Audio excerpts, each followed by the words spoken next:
Hey, this is Sid with Table Talk with Sid, a life memo again. I wanted to share some thoughts with you. I had a discussion with my boyfriend earlier this morning about the idea of how things come about in your life, how beliefs are formed, how a life takes on a certain journey, and also it sort of leaked into how illness, not all illness, but much of illness is created. So again, I'm not a doctor or physician by any means.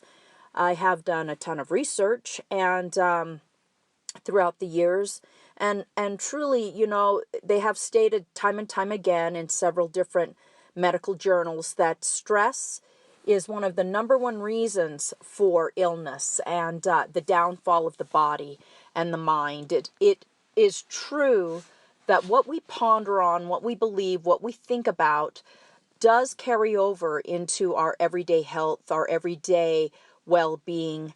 And our discussion today was about my boyfriend. He's not feeling well. He's been sick. And, kind of the things that people unknowingly come from their mouth. So the things that leak out, it's an interesting thing because if you go do research on those individuals that are extremely successful in life, it doesn't make them better people by any means if someone has more money. But if you look at the ability to be successful and what it takes to be successful, you will notice those individuals, regardless if you like them or agree with their beliefs or if you even agree with how they do business, they as a whole typically are very seldom sick. They don't get sick very often. The reason being is if you look at their thought progress and their patterns are very seldom based upon what they can't have, what they can't do, what isn't working for them, how poorly they feel, and how someone took something from them. Typically, their thoughts are about how good they feel, how things are working, what they want to accomplish, how they're going to go about getting it, and what is really propelling them in life. So if you look at the thought process from somebody who typically may have a lot of illness, and when I say illness, I'm talking about colds or sniffle or the flu or something like that. Once again, I realize those illnesses can come along due to germs and that kind of thing. I'm speaking directly to the fact that when a soul is on the negative end, that means its immune system is down. So if that person is more focused, and often people who say, I'm going to go home and focus on getting well, often people aren't home focusing on getting well. They're focused on how bad they still feel, how they're still having their problems, how they still have their cough or their sniffle or their fever or whatever. So as they focus on those things, what they don't realize is their focus is not on getting well. Actually, their focus is on continuing to stay sick. Then they wonder why they are continuing to feel poorly. Whereas if a person could come home and say, I'm going to focus on getting well, and this is what you hear that comes out of their mouth. Wow, I'm not all the way better, but I feel so much better. At least I don't have a fever. Or I feel so much better. At least I'm not coughing as much. Their focus is on how they're feeling better. And I think it's an interesting thing because the way beliefs and the way of life is formed is things have to toss around in your head for a little bit. So it tosses around. When you finally verbalize what's been tossing around in your head, it typically is because your soul has come to unite with that belief, saying, all right, I believe it enough to verbalize it. So once it's verbalized, the soul is now relating to it. So you want to be very cautious about the things that you let roll off your tongue. Now, you will hear women say, I just need to vent. Venting actually is good. So when you need to let things out, if you will verbally tell yourself, your soul and those around you, I'm just venting.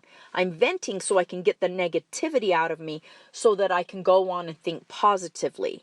If you don't inform yourself, your soul, and your well-being that that's what you're doing, it gets confused. And what happens is it starts thinking that all that's rambling off your tongue and coming out is actually a belief, that you believe you are these things. You believe you are still feeling like crap. You believe you are going downhill.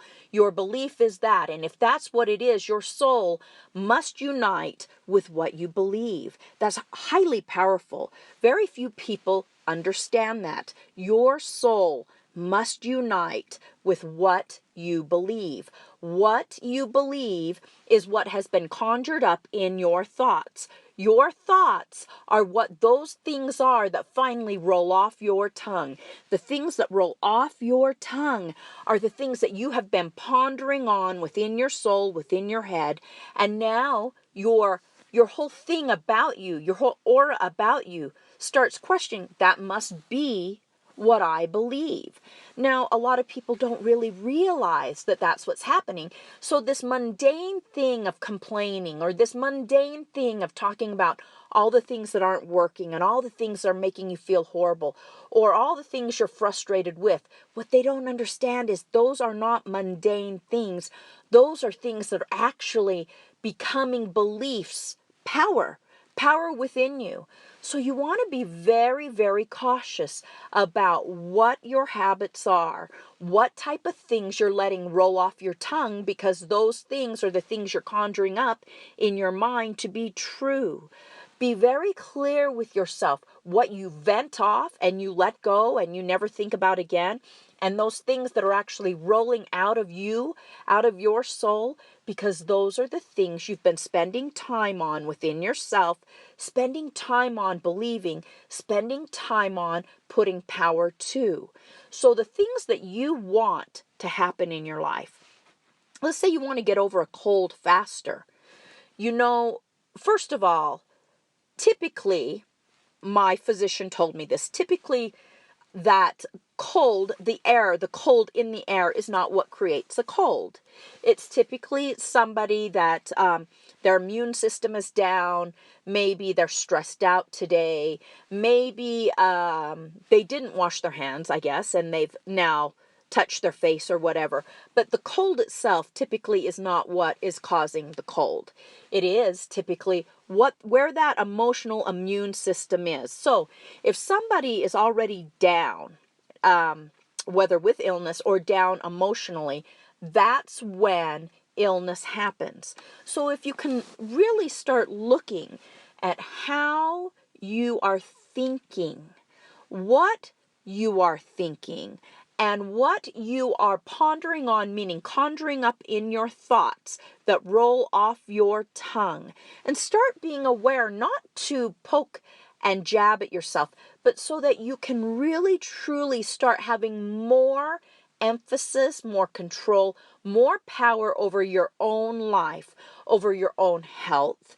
You can get over illness quicker than majority of people, depending on where your thoughts are, where your beliefs are, what is rolling off your tongue.